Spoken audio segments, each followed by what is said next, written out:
Assalamualaikum warahmatullahi wabarakatuh. Innal hamdalillah nahmaduhu wa nasta'inuhu wa nastaghfiruh wa na'udzu billahi min shururi anfusina wa min sayyiati a'malina. May yahdihillahu fala mudilla lahu wa may yudlil fala hadiya lahu. Asyhadu an la ilaha illallah wahdahu la syarika lahu wa asyhadu anna Sayyidina Muhammadin abduhu wa rasuluhu la nabiyya ba'da. Allahumma salli wa sallim ala Sayyidina Muhammadin wa ala ali Sayyidina Muhammad. Amma ba'd. Subhanaka la ilma lana illa ma 'allamtana innaka antal alimul hakim. Rabbi shrah li sadri wa yassir li amri wahlul 'uqdatam min lisani yafqahu qawli. Shadaqallahul azim wa balagha rasuluna nabiyil habibul karim wa nahnu la dzalika minasyaitonir masyakirin. Walhamdulillahi rabbil alamin. Hadratal mukarramin, jemaah yang dirahmati Allah Subhanahu wa taala. Alhamdulillah kita masih berikan kesempatan oleh Allah Subhanahu wa taala di bulan yang agung ini, di bulan yang mulia ini untuk tetap istiqamah menjalankan ibadah-ibadah saum kita, salat tarawih kita, baca Quran kita, sedekah kita, dan lain hal amal-amal kebaikan. Mudah-mudahan insyaallah kesemuanya ini Allah catat menjadikan amalan yang Allah ridhoi di sisinya Allah Subhanahu wa taala. Hadirin jemaah yang dirahmati Allah Subhanahu wa taala, dalam berpuasa di bulan suci Ramadan ini kita tidak hanya menahan rasa haus dan lapar saja, namun ada dua esensi di dalam melaksanakan puasa di bulan suci Ramadan ini.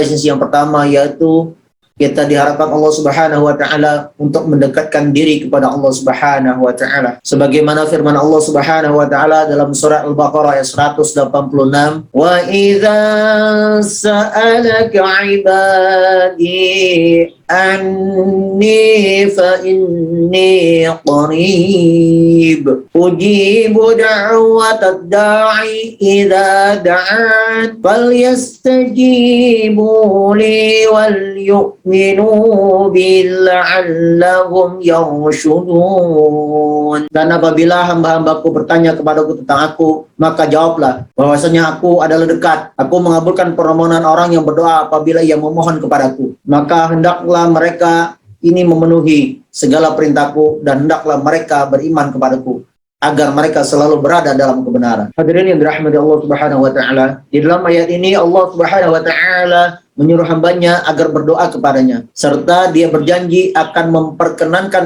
doanya hamba tersebut. Tetapi pada akhir ayat ini Allah menekankan agar hambanya memenuhi perintahnya dan beriman kepadanya agar mereka selalu mendapat petunjuk. Jadi di ayat ini, di ayat terakhirnya Allah sangat menekankan agar kita mematuhi segala perintah Allah Subhanahu wa taala, menjauhi segala larangannya agar kita bisa menjadi orang yang mendapatkan petunjuk. Di dalam hadis banyak diterangkan hal-hal yang bertalian dengan doa. Salah satu la turaddu da'watuhum al-imamul adilu was-saimu hatta yuftira wa da'watul mazlumi. Salah satu tiga macam orang tidak ditolak doanya. Yang pertama, al-imamul adil, artinya imam yang adil. Apabila imam yang adil, maka doanya tidak Allah tolak. Yang kedua apa? Was-saimu hatta yuftira. Yang kedua adalah orang yang sedang berpuasa hingga dia berbuka. Terus yang ketiga apa? Wa da'watul mazlumi. Dan yang ketiga adalah doa seorang yang sedang teriana. Jadi ada tiga, ya, salah satu la turaddu da'watuhum. Jadi ada tiga orang ini tidak ditolak doanya oleh Allah Subhanahu wa taala. Yang pertama al-imamu adil, as-saimu hatta yuftira, wa da'watul mazlumi. Jadi imam yang adil, orang yang berpuasa, doa orang yang teraniaya. Satu lagi sabda Rasulullah SAW tentang doa ini, la yazalu yustajabu lil abdi ma lam yad'u bi ithmin aw qati'ati rahimin ma lam yasta'jil. Qila ya Rasulullah wa mal istijal? Yaqulu qad da'awtu falam ara yustajabu li fayahsiru 'inda dzalika wa yad'ud du'a. Jadi senantiasa diterima permohonan setiap hambanya selama ia tidak mendoakan hal-hal yang menimbulkan dosa atau memutuskan hubungan silaturahim, dan selama tidak meminta agar segera dikabulkan. Rasulullah ditanya, apa maksud segala dikabulkan ya Rasulullah? Beliau menjawab, maksudnya ialah seorang hamba yang berkata, saya sesungguhnya telah berdoa, tetapi saya lihat belum diperkenankan doa saya. Karena itu ia merasa kecewa lalu tidak berdoa lagi. Riwayat Ahmad, At-Tirmidzi, dan An-Nasa'i, dan Ibnu Majah. Walaupun ada pendapat yang mengatakan bahwa Allah Subhanahu wa Ta'ala Maha Kuasa, Maha mengetahui, Maha mengatur segalanya. Diminta atau tidak diminta, Allah Subhanahu wa Ta'ala akan berbuat sekehendaknya, sehingga manusia tidak perlu berdoa. Tetapi pendapat ini bertentangan dengan ayat ini dan hadis Nabi Muhammad SAW. Ketika ada orang yang berpendapat, sudahlah ngapain sih kita berdoa? Kan Allah Maha tahu, Allah sudah tahu apa yang kita mau, Allah mengetahui apa yang kita hendaki, Allah Maha Kuasa, Allah Maha segala-segalanya, kita nggak usah berdoa. Namun kalau merujuk dari ayat Quran ayat 186 ini dan hadis-hadis Nabi Muhammad SAW, jelas bertentangan.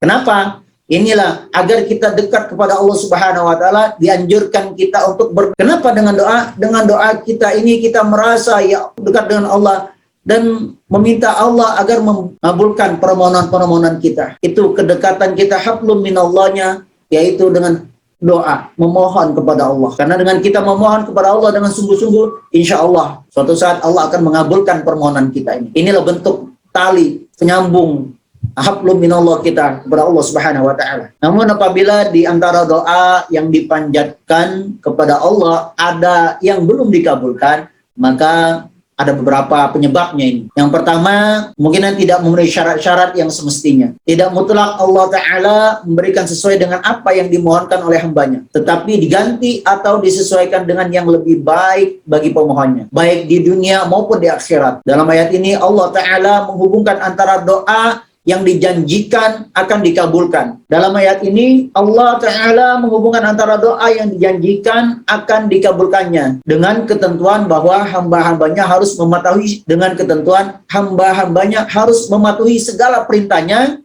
dan beriman kepada Allah dan meninggalkan kemaksiatan atau larangan yang dilarang oleh Allah Subhanahu wa Ta'ala. Selain itu, doa hendaklah dilakukan dengan khusyuk, sungguh-sungguh, dan dengan penuh hati, ikhlas sepenuh hati, dan bukan doa untuk menganiaya orang lain, doa untuk memutuskan tali silaturahim, doa untuk mencelakakan orang lain, doa untuk menjelek-jelekan orang lain. Memang segala sesuatu menurut syariatnya atau cara yang baik dan dapat menyampaikan kepada yang dimaksud. Kalau seseorang berkata, ya Tuhanku, berilah kepadaku 1.000 rupiah tanpa melakukan usaha, maka dia bukanlah berdoa, tetapi sesungguhnya dia seorang yang jahil. Artinya permohonan serupa itu tidak ada artinya karena tidak disertai dengan usaha yang wajar. Jadi hadirin jemaah yang dirahmati Allah Subhanahu wa Ta'ala, ini tentang doa. Ketika kita berdoa, kita juga harus berusaha. Bukan kita berdoa lantas kita diam, atau kita usaha saja lantas kita diam. Maka kita harus dua-duanya, kita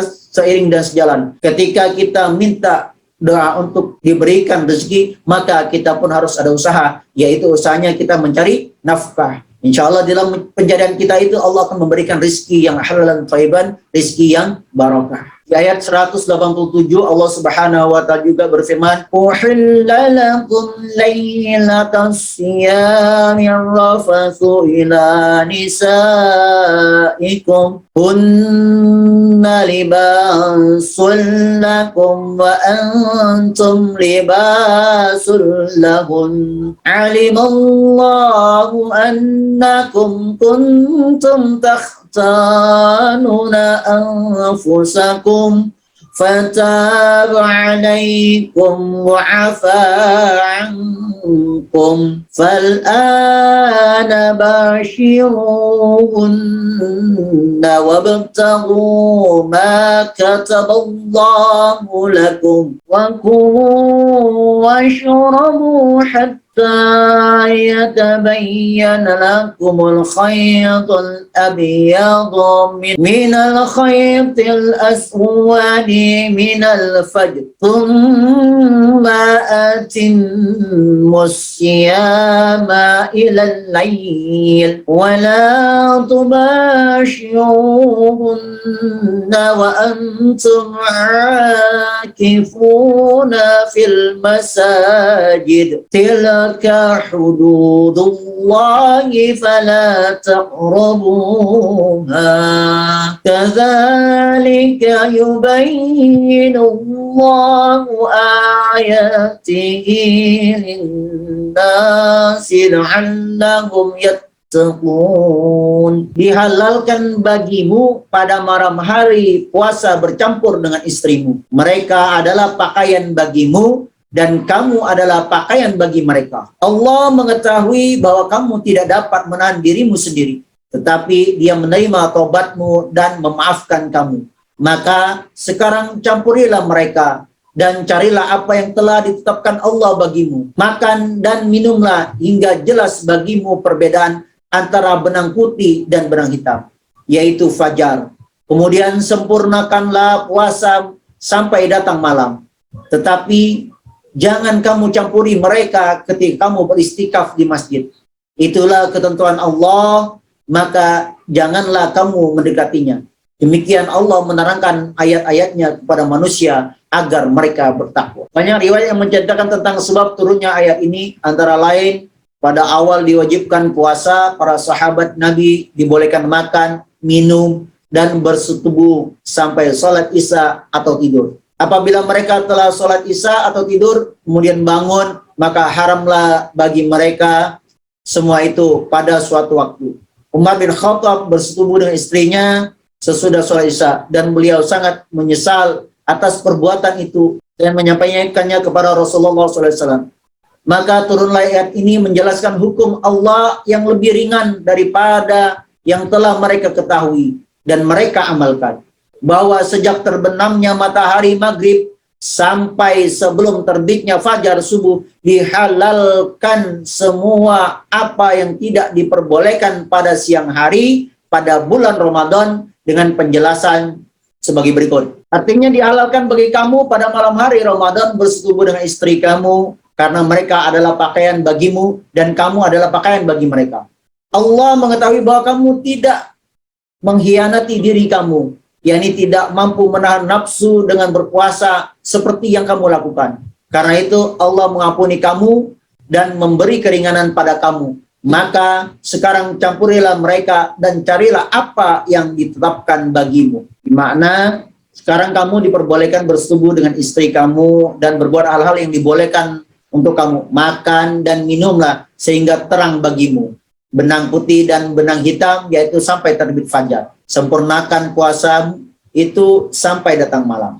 Selain dari itu, kamu dilarang pula bersetubuh dengan istrimu ketika kamu sedang beristikaf di masjid. Kemudian Allah Subhanahu wa taala menutup ayat ini dengan menegaskan bahwa larangan-larangan yang telah ditentukan Allah itu tidak boleh kamu dekati dan janganlah kamu melampaui dan melanggarnya. Demikian Allah menjelaskan ayat-ayatnya kepada umat manusia agar mereka bertakwa. Hadirin jamaah yang dirahmati Allah Subhanahu wa taala, dari ayat 187 ini, di ayat 186 Allah mengajarkan kita untuk mendekatkan diri kepada Allah Subhanahu wa taala. Jadi di bulan suci Ramadan ini, selain kita menahan rasa haus dan lapar, kita juga diajarkan untuk mendekatkan diri kepada Allah Subhanahu wa taala.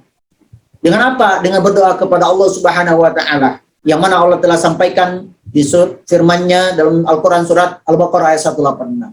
Begitu juga Allah sampaikan di ayat 187 apa yang menjadi larangan-larangannya dan apa yang diperbolehkannya ketika di dalam bulan suci Ramadan ini, yaitu ketika sampai terbenamnya matahari dan sebelum terbitnya fajar. Itu kalau kita mau minum, mau menggauli istri kita, diperbolehkan. Tetapi ketika fajar terlihat dan sampai sebelum terbenamnya matahari, kita dilarang makan, minum, dan segala syahwat yang dibolehkan kita dilarang. Karena itulah kita berpuasa di bulan suci Ramadan.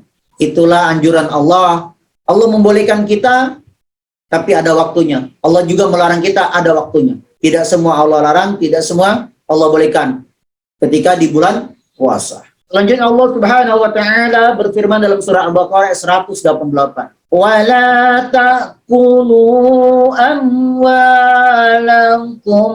bainakum bil batili wa tudlu biha ilal hukami litakulu fariqan min amwalin nasi bil ithmi wa antum ta'lamun. Dan janganlah kamu makan harta di antara kamu dengan jalan yang batil, dan janganlah kamu menyuap dengan harta itu kepada para hakim dengan maksud agar kamu dapat memakan sebagian harta orang lain itu dengan jalan dosa, padahal kamu mengetahui. Hadirin jemaah yang dirahmati Allah Subhanahu wa taala dimanapun berada, pada bagian pertama dari ayat ini Allah Ta'ala melarang makan harta orang lain dengan jalan batil. Artinya Allah melarang kita makan dengan harta orang lain dengan jalan yang tidak baik, dengan jalan curang. Kita makan atau menggunakan, memanfaatkan sebagaimana biasa digunakan dalam bahasa Arab dan bahasa lainnya. Batil adalah cara yang dilakukan tidak menurut hukum yang telah ditentukan Allah. Artinya batil itu suka-suka kita, yang penting kita dapat makan. Apapun yang penting boleh. Nah, ini kita dilarang. Jadi kita disuruh mencari makanan yang cari pekerjaan atau apapun dengan cara yang halal. Para ahli tafsir mengatakan banyak hal yang dilarang yang termasuk dalam lingkup bagian pertama ayat ini. Antara lain makan uang riba, menerima harta tanpa ada hak untuk itu, maklar-maklar yang melaksanakan penipuan terhadap pembeli ataupun penjualnya. Kemudian pada ayat bagian kedua atau bagian terakhir yang melarang menyuap hakim dengan maksud untuk mendapatkan sebagian harta orang lain dengan cara yang batil, dengan menyogok atau memberikan sumpah palsu atau saksi palsu. Sebagaimana Rasulullah SAW bersabda, sesungguhnya saya adalah manusia dan kamu datang membawa suatu perkara untuk saya selesaikan. Barangkali di antara kamu ada yang lebih pintar berbicara sehingga saya memenangkannya. Berdasarkan alasan-alasan yang saya dengar, maka siapa yang mendapat keputusan hukum dari saya untuk memperoleh bagian dari harta saudaranya yang bukan haknya, kemudian ia mengambil harta itu, maka berarti saya memberikan sepotong api neraka kepadanya. Mendengar ucapan itu, kedua saling menangis dan masing-masing berkata, saya bersedia mengikhlaskan harta bagian saya untuk teman saya. Lalu Rasulullah SAW memerintahkan, pergilah kamu berdua dengan penuh rasa persaudaraan dan lakukanlah undian dan saling menghalalkan bagimu masing-masing menurut hasil undian itu. Hadis ini diriwayatkan oleh Imam Malik, Imam Ahmad, Imam Al-Bukhari, Imam Muslim dan lain-lain. Hadirin jemaah rahmati Allah Subhanahu wa taala. Jadi bulan suci Ramadan ini Allah tidak hanya menyuruh kita menahan lapar dan haus, tetapi Allah menyuruh kita untuk lebih mendekatkan diri kepada Allah Subhanahu wa taala dengan cara berdoa. Yang kedua apa? Allah ingin menyuruh kita berjihad. Berjihad dalam hal apa? Yaitu menawan hawa nafsu, syahwat kita, yang mana di hari biasanya atau di bulan biasanya kita boleh makan, boleh minum, boleh berhubungan dengan suami istri, tapi di bulan puasa ketika itu setelah terbitnya fajar sampai sebelum terbenamnya matahari, maka kita dilarang Allah Subhanahu wa taala. Jadi ada dua esensi, selain menahan haus dan lapar, kita juga diajarkan Allah untuk lebih mendekatkan diri kepada Allah Subhanahu wa taala, untuk lebih banyak berdoa kepada Allah Subhanahu wa taala, dan yang kedua yaitu mengajarkan kita untuk mengendalikan hawa nafsu kita berjihad melawan diri kita sendiri. Walal bisaf, semua kebenaran datangnya dari Allah Subhanahu wa taala dan semua kesalahan, kekeliruan, kealpaan datangnya dari al-fakil pribadi. Mudah-mudahan dan insyaallah ibadat salat tarawih kita, ibadah saum kita Allah terima, Allah jadikan amalan yang Allah ridho di sisi Allah Subhanahu wa taala. Amin ya Allah ya rabbal alamin. Demikian yang dapat Al-Fakir sampaikan. Wallahu muwaffiq ila aqwamit thoriq. Wassalamualaikum warahmatullahi wabarakatuh.